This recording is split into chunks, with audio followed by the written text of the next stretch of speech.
Ladies and gentlemen, tonight we step into one of the most disturbing, controversial, and psychologically complex paranormal cases in modern American history, a story that blends alleged supernatural activity, media attention, faith, skepticism, government involvement, and unanswered questions that continue to divide believers and critics to this day. This is the chilling true story of the demon house of Gary, Indiana, a case that terrified a family, baffled authorities, and captured national attention. Our story begins in 2011, in the city of Gary, Indiana, a place already struggling with economic decline and abandoned neighborhoods, where a seemingly ordinary house on Carolina Street became the center of events that many still struggle to explain. A woman named Latoya Ammons moved into the home with her 3 children and her elderly mother, Rosa Campbell, hoping for a fresh start. At first, nothing seemed unusual, but within weeks, strange occurrences began to unfold. The family reported hearing unexplained footsteps in the basement, heavy doors slamming shut on their own, and the sound of chains dragging across the floor late at night. Cold drafts swept through the house even in warm weather, and a deep sense of unease settled over the family, as if they were being watched.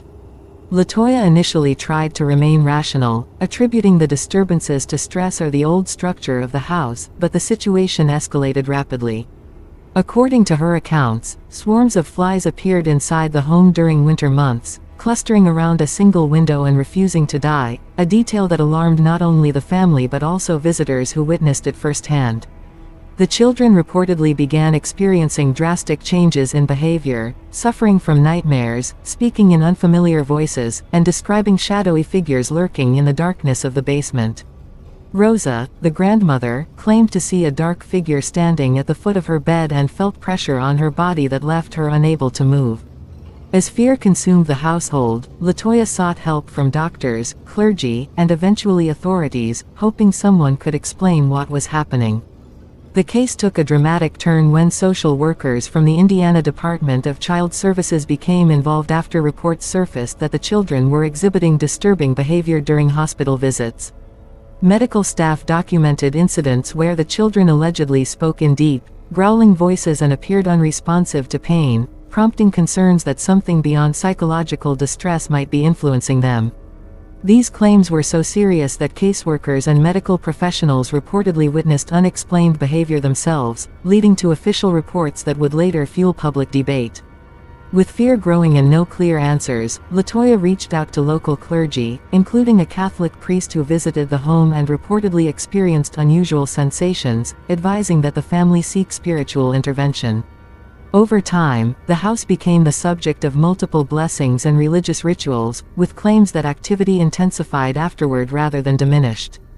Latoya eventually fled the home with her family, believing that remaining there posed a serious threat to their well-being. News of the case spread rapidly, drawing the attention of paranormal investigators, journalists, and skeptics alike. Among those intrigued by the story was filmmaker and paranormal investigator Bagans, who purchased the house in 2014 with the intent of documenting its history and uncovering the truth behind the claims. Bagans conducted extensive investigations, interviewing family members, officials, and neighbors, and collecting documents from police reports, hospital records, and child services files. According to Bagans, during his time in the house, he experienced extreme emotional distress, unexplained physical sensations, and a profound sense of dread that he claimed affected his mental health long after leaving the property. His investigation culminated in a documentary that reignited public interest and controversy surrounding the demon house. However, skepticism grew alongside belief. Critics argued that the family's experiences could be explained by stress, environmental factors, or psychological influence, pointing to the power of suggestion and media amplification. Some suggested that carbon monoxide exposure, mold, or structural issues could have contributed to hallucinations or behavioral changes, while others questioned inconsistencies in witness statements.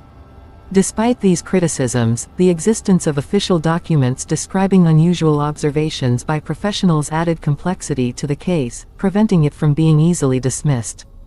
In 2016, the house was demolished, a decision that sparked further debate. Supporters believed destroying the structure was necessary to eliminate whatever negative presence lingered there, while skeptics argued that it conveniently removed the opportunity for independent investigation. Even after its destruction, the demon house continued to live on through documentaries, articles, and online discussions, becoming a modern legend in American paranormal history. Experts in psychology and sociology later examined the case as an example of how fear, belief, trauma, and environment can intersect, creating experiences that feel undeniably real to those involved, regardless of their origin. The case raised difficult questions. Can belief alone manifest physical and emotional experiences? How much influence does environment have on the human mind? And where should the line be drawn between faith, fear, and factual evidence? For Latoya and her family, the experience was not entertainment or folklore, it was a period of terror that disrupted their lives and left lasting emotional scars. For investigators and the public, it became a battleground between skepticism and belief, science and spirituality. Today, the lot where the house once stood is empty, but the story refuses to fade. The Demon House of Gary, Indiana, remains a powerful reminder that some cases are not easily categorized, existing instead in the unsettling space between what we can explain and what we cannot. Whether viewed as a case of extreme psychological stress or one of the most compelling paranormal stories of the 21st century, its impact is undeniable. Ladies and gentlemen, the story of the Demon House is not just about a haunted building. It is about fear, belief, family, and the fragile boundary between the known and the unknown. It forces us to confront how powerful the human mind can be, how deeply fear can shape reality, and how some mysteries continue to linger even after the evidence is gone. Thank you for joining me on this journey into one of America's most debated and terrifying true stories. Until next time, stay curious, stay grounded, and stay safe.